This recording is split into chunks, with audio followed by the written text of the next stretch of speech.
de la mà d'un escriptor. Avui presentem el conte original de Llorenç Garcia i Gabriela Alexandrova,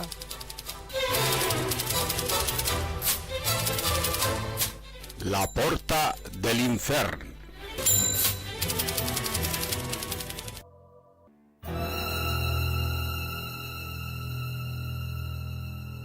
L'objectiu de l'excursió era arribar a la porta de l'infern, una muntanya allunyada de la civilització sobre la qual hi havia un munt de contarelles. Rafael, Naima i Mostafa havien seguit un cotxe que s'havien trobat pel camí, lentament i d'amagat, per tant de no ser descoberts. Es van esglaiar més d'una vegada quan van perdre de vista el vehicle, però pogueren albirar com arribaven a una casa vella. «No hi ha més edificis al voltant», va comentar Rafael. La cartera estava desolada. No hi havia res més, només un llit de pedres que no s'acabava mai i una casa gran, antiga, abandonada i mig enrunada. «Quedem-nos així a veure què fan», suggerí Naima tota neguitosa sense saber ben bé per què. Què tens por? Pregunta Mostafa mentre vigilava amb els prismàtics la parella que eixia del cotxe. «No, però ho trobo tot molt sospitós. Han fet un viatge molt llarg per a ficar-se dins d'una casa que cau a pedaços. No m'agrada», recelà Naima. Van vigilar-los durant uns minuts fins que estaven segurs que l'home i la xicota havien entrat a la casa. Naima i Mostafa aconseguiren acostar-se a un gran penyal sense entrebancar-se entre el munt de pedres que l'envoltaven. «Espereu-me així, i no patiu per mi. Vull atansar-me encara una mica més», es va xiuxiuejar Mostafa mentre feia rodar la seva bicicleta. S'aturà uns quants metres darrere del cotxe, el qual encara era lluny del casalot. Després d'una hora de pedalejar, es va recordar que l'aigua s'havia quedat amb Rafael i Naima. Se sentí terriblement assedegat i va maleir aquell caràcter tan impulsiu que el contranyia a ficar-se en embolics contínuament. La xafogor el feia sentir-se pitjor. Amerat en suor, va arribar a la cantonada i va mantindre un silenci absolut. Tot seguit es va apropar a la finestra i paraixment en dues veus, l'home i la xica. Mostafa intentava estar atent a la conversa, però la seua natura nerviosa el feia perdre la concentració. Els escoltava parlar. El vell estava tranquil. La companya també, però no reeixia a distingir què hi deien. Quan de sobte l'home comença a cridar: «Malefici! No ho entens? T'han fet un malefici!» exclamà l'home vestit amb una sotana de cos sencer d'allò més estrany. La xicota va fer una riallada que no podia afirmar. Aquella reacció tan imprevista en un home tan assenyat com aquell, en un expert d'arqueologia sumèria i un dels millors professors d'història que havia tingut mai, la feu reaccionar com si li acabara de fer un acudit que no havia acabat d'entendre. «Calla, blasfema! Aquest greuge el pagaràs car!» cridà el vell tibant. «Què dius? Que t'has begut l'enteniment?» li respongué la xicota atemorida. L'home la va mirar de fit a fit amb un esguard clarament malèfic, diabòlic i pervers. Uns ulls nascuts de la foscor més absoluta, indòmits, cruels i desorbitats, inèdits fins aleshores. La xicota, absolutament confosa, tractà de no perdre la calma i restar en silenci, tremolosa i expectant, com si esperara un senyal que la fera entendre aquell embolic. De sobte, se sentí un colp fort, com la caiguda d'alguna cosa ben pesada.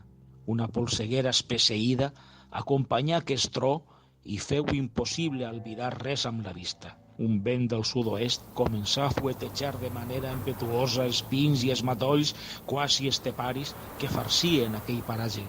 El silenci a què donà pas fou d'allò més inquietant.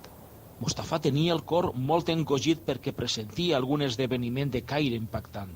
Al seu torn, tampoc no pogué evitar que l'adrenalina se li disparara. Aquell moment era terrorífic, però excitant. La por que l'envaïa no pogué superar la curiositat i els seus ulls continuaven travessant aquella polseguera que ja començava a escampar-se. El seu sisè sentit no l'havia decebut i fins i tot la visió ultrapassaria les expectatives generades. Enmig de la jove i el vell s'hi erigia una espectral figura gegantina que a poc anava adquirint una consistència marmòria. Es tractava a totes llums d'un ens mitològic perquè barrejava elements humans amb animals. A un cos masculí se li afegia un cap de lleó adereçat per dues banyes punxegudes de cabra. En comptes de peus, exhibia dues garres ganxudes com de voltor i per darrere sobreeixia una cua d'alacrà que movia amenaçadorament d'esquerra a dreta i en la que podia enverinar amb el seu agulló. La figura es mostrava nua amb molta naturalitat i això deixava veure sense pudor que també tenia una serp a mode de penis.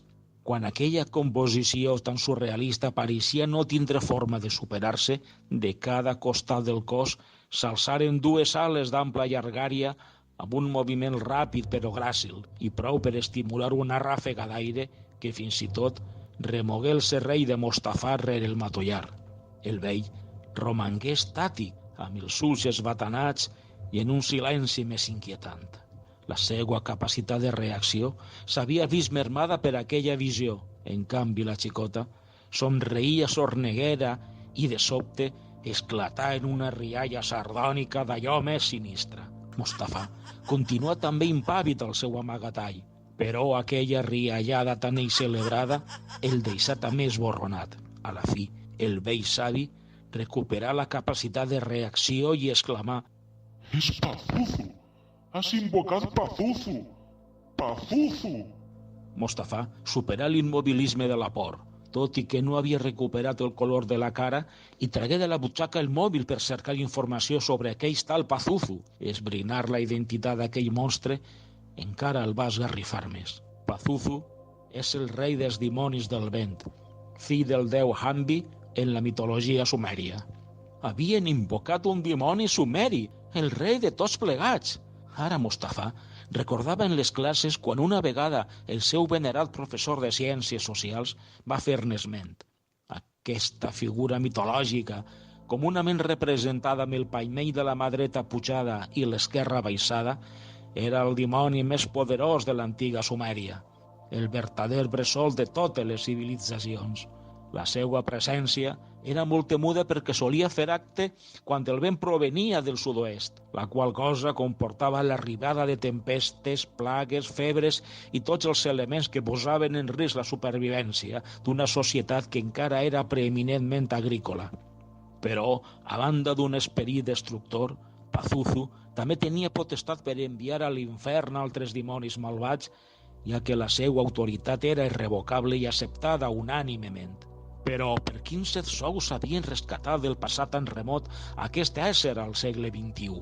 De moment, l'única cosa que podia saber Mostafà era que la jove continuava com embogida i dels ulls se li eixien unes espurnes de malvestat com de qui estava esperant aquest moment de fa molt de temps per rescabalar-se. Però per què em fas això, Julieta, si tu hi hem treballat a quatre mans en una fotracada de projectes? Exacte, mestre. Respongué la deixeble. He begut del teu coneixement tot el que he pogut i fins i tot m'has confiat els sabers esmèrtics que han permès invocar Pazuzu, entre altres coses. Però, saps què? Què? Començà a tremolar encara més tribulat el pobre home. Que ja anava sent hora que es renovara el lloc de cap del departament. I si no és apartant-te a tu, m'hauria tocat armar-me de paciència per poder ascendir aquesta decelerada responsabilitat. I paciència no en tinc. Ja m'he imbuït de pràcticament tota la teua saviesa. No hi ha necessitat d'esperar més. No m'hi puc creure. Tot aquest temps que hem compartit per a tu sol significava una clau per ascendir professionalment i ara es desfaràs de mi sense cap pietat? No patisques, home. Et retrem un homenatge després que hagin trobat les deixalles del teu cos esquarterat. Jo emularé una amarga tristesa per el teu traspàs i encapçalaré tot un cicle de seminaris i congressos al teu honor. Això sí, espere que no t'importe que faça servir el treball d'investigació inèdit que revolucionar tot el que s'havia sabut fins ara sobre el món antic. Amb un xicotet detall que espere que no t'importe, esborraré el teu nom de l'autoria. Total, tu ja estaràs criant malves i amb aquesta investigació publicada podràs accedir fàcilment a una càtedra universitària. La rialla tornà a inundar l'ambient i una altra ràfega de vent s'aixecà a mode de prolegomen de l'acte cruel que anava a esdevindre. El cap de lleó de Pazuzu rugia amb ànsia depredadora i encensà cap al vell savi. Mustafà estava massa atordit i no volia contemplar l'escena que inexorablement anava a succeir-se. Veure el seu estimat professor en un final tan indigne, sabia que era un trauma que les retines retindrien per sempre i que no superaria mai. Millor eixir fugint i demanant ajuda. Aprofitar l'enrenou que l'embestida del dimoni produí per retrocedir i reunir-se amb els seus amics. Rafael i Naima es trobaren en un Mustafà molt diferent al que havien vist marxar a Des. Aquest que tornava estava empapat en una suor freda, amb la roba mig estripada per l'acció de branques. Però el canvi més colpidor era del seu rostre. D'aquella mirada valenta i fins i tot desafiant no en quedava ni una engruna. Ara estava injectada en pànic i en commoció per unes imatges realment difícils de pair. Maldà per relatar el reguitzell de succeïts que hi havia sigut testimoni tot el que la respiració entretallada li permetia. Però allò més dur era topetar-se a la incredulitat dels seus còmplices d'entremaliadures. Mustafà, crec que delires. Li digué Naima en un to entre maternal i sentenciós. Vas tot empapat de suor i imagina que tot és producte de la febre. Si vols quedar-te tranquil, podem anar al lloc on dius que ha corregut tot això i així veuràs que tot ha sigut una al·lucinació, proposà Rafael amb contundència. De res serviren els precs de Mustafà, advertint-los del perill que els assetjava. Però l'escepticisme dels amics el feu cedir a tornar als vols del joc del presumpte crim i així ho feren. Mentre s'hi dirigien, Mustafà percebé una excessiva serenitat entre els seus companys. Fins i tot encetaren una conversa que l'esverà perquè semblava massa fora de context. Mustafà, per cert, Interrompe Naima. quina nota dius que has tret en Ciències Socials? Una altra matrícula d'honor? Vaja, ja em diràs que fas petaure-les perquè no passe mai d'un trist notable. I tant, l'acompanya en l'afirmació Rafael. Sempre he pensat que el profe de socials en guarda quimera. Et pots creure que en l'últim examen t'han degradar a un 6 amb 5? Xics, crida Mustafà escandalitzat, que no us adoneu que estic criticant una persona que per a mi l'acaben d'assassinar i vosaltres esteu preocupats de la nota que us va posar? Amb aquesta increpació, la colla tallant sec el caminar i es produí un silenci difícil d'interpretar. Tanmateix, el semblat de Naima i Rafael mudà en un somriure burlesc. Rafael no trigà a etzibar. Mort i tan mort. Ja ens ha arribat el crit ofegat de la seva sang encara fresca a través del vent del sud-oest. És segur que havent tret matrícula d'honor en socials, saps què ens referim? I tant Naima com Rafael prorromperen en una riallada idèntica a la que havia sentit a Dessa Julieta, la invocadora de Pazuzu. Mustafà, de sobte, sentí com un aletès darrere d'ell i es girà tot estorat. Enfront d'ell es dibuixava la silueta del dimoni que el mirava fixament amb els seus ulls felins com els d'un depredador a la seva presa. Al costat hi era l'altra professora que acompassà la seva rialla a la de Naima i Rafael com si totes plegades conformaren una melodia diabòlica. Bé, Mustafà, Digué Julieta. saluda la nova professora de Ciències Socials. Encara que no patisques pel teu il·lustríssim professor, que no tardaràs a reunir-te amb ell. És la millor opció, perquè si romangueres en aquest món, et podem assegurar que el teu expedient acadèmic hauria empicat. Naima i Rafael tornaren a acompanyar en aquell riure que pareixia un càntic provinent del mateix infern. Aprofitaren també per a despatxar-se. I tranquil, que anirem a visitar-te sovint. Anirem a la teua tomba a mostrar-te les matrícules d'honor que traurem a partir d'ara. El dimoni rugí per assenyalar que ara era el seu torn d'actuació. No obstant, Mustafà restà completament tranquil. Pot ser per la resignació de qui sap que no hi ha escapatòria, pot ser perquè una part d'ell li deia que tal vegada el seu sacrifici era una peça més d'un pla que no havia arribat encara a la fi. Sabedor que tot ja estava prescrit, es lliurà amb serenor i ànima apaivagat a la fatalitat que l'estava assignada. No oposa resistència. Es deixà devorar per la fera mitològica com que accepta un ritual de sacrifici. Aquella enteresa tan ferma despertà l'admiració d'aquella colla tan maligna que s'havien imaginat una revenja molt més dolça en què pogueren recrear-se en el dolor d'una víctima cap a la qual havien estat covejant un odi atroç. Les gargamelles de Pazuzu encara vessaven sang de Mustafà al terra quan per primera vegada parlà amb veu greu i rogallosa. Bé, humans del segle XXI, Ja he complit la missió acordada amb vosaltres. Aquests 2 espècimens han estat extirpats físicament de la faç de la terra. No sentireu mai més la seua presència. Ens tornarem a trobar abans del que penseu. Tornar-nos a trobar? Així és. M'heu invocat per executar una venjança per ressentiment. Veieu aquest agulló que tinc?